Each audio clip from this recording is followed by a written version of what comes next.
Businessman Opinion. Kembali inilah Businessman Opinion mengundang partisipasi Anda mitra bisnis untuk beropini melalui 6339160. Menteri Dalam Negeri Tito Karnavian mengusulkan agar dana bantuan untuk partai politik dinaikkan 3 kali lipat dari Rp1.000 per suara menjadi Rp3.000 per pemilih dari hasil pemilu terakhir. KPK menyetujui usulan ini dengan alasan tingginya ongkos politik di Indonesia, sehingga dengan tambahan dana bantuan ini diharapkan mengurangi aksi korupsi para elit parpol ketika sudah menduduki jabatan. Apa komentar Anda mengenai usulan kenaikan dana bantuan parpol 3 kali lipat ini? 6339160. Jadi saya tidak setuju dengan usulan Pak Tito Karnavian karena seharusnya yang dibentuk oleh Kemendagri adalah tata cara atau semacam pengaturan sumber dana yang diperbolehkan untuk partai politik. Kalau kita belajar dari negara-negara demokrasi maju di dunia seperti Amerika atau di Inggris atau di Eropa lainnya, maka penggalangan dana itu dilakukan oleh para senator atau para kepala daerah melalui masyarakat maupun melalui korporasi yang ingin menjadi sponsor yang sesuai dengan visi dan misi atau program kerjanya. Jadi jangan apa-apa itu dibebankan ke APBN. Sekarang ini rakyat teriak sepanjang hari tentang BBM itu semacam tidak didengarkan, tetapi malah mau menambahkan anggaran 3 kali lipat.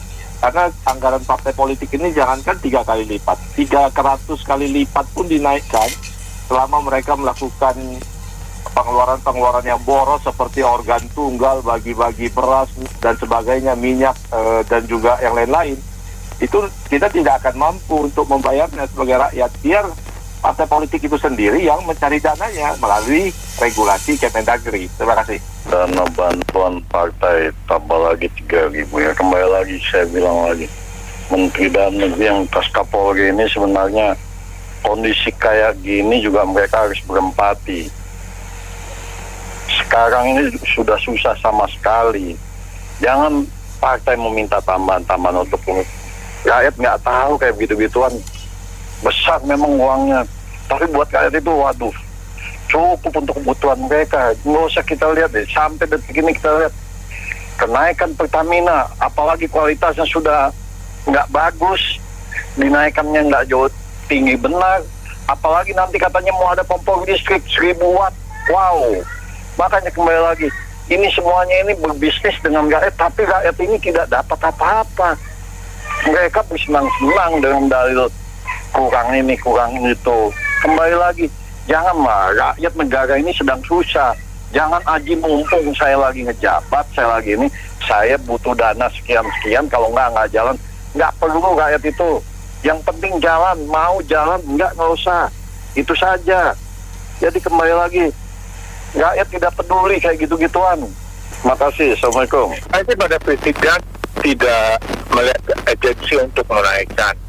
Memang kita tahu bahwa biaya politik di Indonesia tinggi, tapi itu juga terjadi karena kurangnya pengawasan ataupun hukuman ataupun sanksi. Seperti misalkan money politik tidak diperbolehkan, tapi kita tahu itu tetap terjadi. Kenapa kita tidak mencegah hal itu? Misalkan dengan semua yang melakukan money politik, kita benar-benar tegas, kita hukum, kita sebarkan, dan kita kasih hukuman yang sangat-sangat berat, sehingga tidak ada lagi yang mau melakukan money politik. Hal seperti itu dapat lebih mudah dilakukan dan lebih murah. Jadi harus ada pengawasan yang baik, bukan dengan menaikkan, karena menaikkan biaya itu, menaikkan harga tersebut tidak memecahkan solusi, apalagi kalau tidak disertai dengan pemantauan proses pemilu atau pilkada.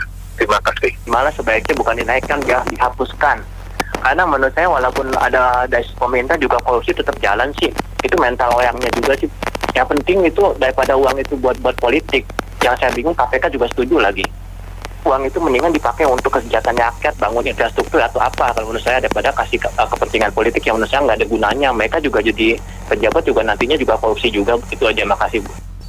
Sebagai masyarakat, saya justru mengusulkan kepada Pak Tito agar daya dukung Rp1.000 per suara untuk partai politik itu dihapuskan saja, jadi 0, supaya para pendiri partai atau pengurus partai itu memang berpikir kalau dia mau mendirikan partai itu mampu apa tidak gitu. Kalau kita lihat kan oknum politikus dan partai kita ini kan bukan dia yang membesarkan rakyat, tapi rakyat yang membesarkannya. Nah, oleh karena itu, kalau Rp3.000 per suara, di mana validitas suara ini juga kalau untuk di Indonesia kan kita takut digelembungkan atau dikecilkan jadi membebani APBN. Nah, oleh karena itu, kalau untuk dikatakan sebagai menghindari korupsi, caranya adalah Kemendagri bikin audit setiap bulan untuk partai politik atau laporan tertentu, bukannya dengan mendukung biaya, karena kita khawatirkan kita berikan biaya dari APBN tapi penggunaannya kan tidak bisa dipertanggungjawabkan. Kalau APBN itu diberikan ke BUMN, ke PLN misalnya, kan udah jelas harus beli genset, beli peralatan. Tapi kalau diberikan ke partai politik malah bisa digunakan foya-foya oleh pengurus oknum partainya. Terima kasih. Sangat tidak setuju ya, APBN dipergunakan untuk parpol, apalagi buat elit-elit politiknya yang nggak jelas. Sudah kaya makin kaya, rakyat apa? Rakyat tidak pernah ditolong loh sama anggota DPR, sama parpol. Mendingan dihapus, kasihan nih rakyat, mendingan DPR dibubarkan. Oke, terima kasih. Saya kayaknya nggak keberatan atau setuju aja dengan naikkan itu per orang 3 lipat. Tapi saya meragukan apakah hal ini bisa mengurangi korupsi. Karena korupsinya sudah sangat membudaya. Kita 32 tahun hidup dengan penuh korupsi KKN. Jadi menurut saya kok pesimis kalau untuk mengurangi korupsi. Terima kasih. Kalau saya sih aneh aja ya, kenapa mesti ditambah 3 kali lipat? Itu kan menggunakan uang rakyat, menggunakan APBN segala. Kalau mau menghindari korupsi, dibuatlah peraturan yang benar, yaitu yang sudah sering didengung-dengungkan, yaitu pembuktian terbalik. Bila mana seorang pejabat pada akhir jabatannya diperiksa harta bendanya, bila mana terjadi kelebihan, ada lebih, nah itu harus dibuktikan dari mana. Kalau tidak bisa dibuktikan hartanya itu berarti dia korupsi. Itu aja, gampang. Dan hukuman korupsi itu jangan ada potong tahanan, susah. Kalau potong tahanan terus begini, itu siapa yang kapok? Belajarlah sama negara Cina sana, hukuman mati atau hukuman seumur hidup. Itu baru orang tidak korupsi. Bukan ditambah-tambah begitu, itu ngabisin uang rakyat. Itu kan orang bayar pajak kan bukan untuk main-main di partai politik, tapi untuk kesejahteraan, kembali lagi untuk rakyat. Misalnya untuk kesehatan, untuk BPJS, untuk apa yang untuk orang rakyat jelata, itu yang uangnya, bukan untuk begitu. Kalau mau mencegah korupsi bukan dari begitu. Pembuktian terbalik, itu aja. Iya, ini luar biasa pemerintah ini membiarkan koruptor di mana-mana. Tahu rakyatnya lagi sengsara, rakyat lagi menderita, kok ngusulin 3 kali. Politik tuh di mana-mana kejam. Kalau dia mau buat politik, jangan mikirin cari uang di politik. Kalau perlu jangan ada biaya buat politik. Semua tetap aja mau dinaikin gaji pun apa, itu minta kita orang koruptor. Kita tuh utangnya terlalu banyak, Pak. Tadi saya berpendapat dengan yang tadi ngomong tuh. Coba sebelum menjabat berapa itunya, namanya hartanya. Setelah jadi pejabat berapa hartanya. Kita usah naker kok, gaji mereka berapa sih. Hidupnya mewah, segala macam. Itu uang rakyat semua kok. Tolong dipikirkan, jangan kasih naik. Kalau perlu nggak ada tuh dana-dana buat pemilu segala macam tuh. Kita banyak orang menderita. Terima kasih. Yang ada duit rakyat habis ya, karena dari cek 3 kali lipat, korupsi tetap jalan. Karena korupsi ini udah hal yang lumrah ya. Jadi bukan budaya lah, udah bukan dosa menurut bagian orang, itu bukan dosa itu menurut mereka ya. Jadi kalau nggak korupsi itu bodoh, tinggal masa ketahui ya ups gitu, siapa aja yang kena gitu. Itu kan juga bukan apa-apa, itu kan cobaan katanya ya. Jadi sejak kasusnya Ahok ya, jadi saya tuh agak kurang respect dengan Pak Tito gitu. Kan desakan demonstran banyak gitu, jadi dia bisa special case gitu loh. Berlaku dengan cepat ya kan.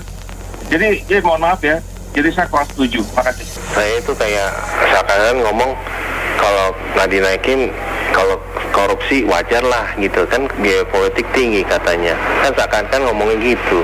Tapi Tapi apakah bisa diberantas korupsi? Kalau semuanya itu masih bisa dinego gitu loh.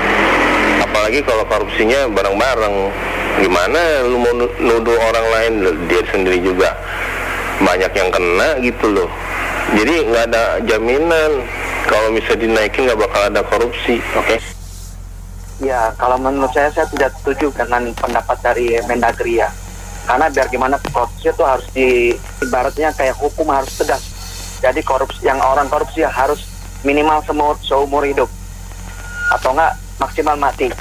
Atau kedua, namanya orang bikin partai parpol, ya harusnya bisa mandiri. Ibarat kayak sebuah perusahaan, ibarat pakai duit sendiri apapun semua dari mandiri semuanya. Bukan duit rakyat. Terima kasih. Ya itu kayaknya selalu juga ya menaikkan biaya berpolitik di Indonesia sampai 3 kali lipat. Ya untuk kaum buruh, para pengusaha untuk mendapatkan subsidi aja kayaknya susah banget. Tapi mengenakan kaum politik pada saat nanti sudah menjabat jadi anggota perwakilan rakyat kayaknya nggak menjamin bahwa itu terlepas berbuat korupsi. Hal yang sangat disesalkan ya di negeri ini. Terima kasih pagi. Ya, saya setuju. Jadi itu akan kapan? Karena negara kita kalau tadi dibandingkan dengan misalkan negara Amerika dan Inggris, mereka jelas-jelas sudah menyatakan dirinya mereka sebagai negara yang oligarki ya. Jadi korporasi itu bisa memberikan sumbangan melalui lobby-lobby di DPR dan sebagainya. Kalau kita kan demokrasi kita masih katakanlah malu-malu begitu ya. Jadi kita berharap bisa ideal di mana keputusan politik itu tidak dipengaruhi oleh bisnis begitu. Jadi harusnya memang partai itu punya sumber dana yang legal yang bisa membuat partai itu berjalan. Kalau sekarang kan tanpa sumber dana yang legal yang cukup, mereka itu akhirnya harus balik modal dan sebagainya, di mana terjadi korupsi dan sebagainya begitu. Terima kasih. Baik. Terima kasih banyak karena mitra bisnis yang sudah beropini dalam Businessman Opinion. Saya Nina Amelia.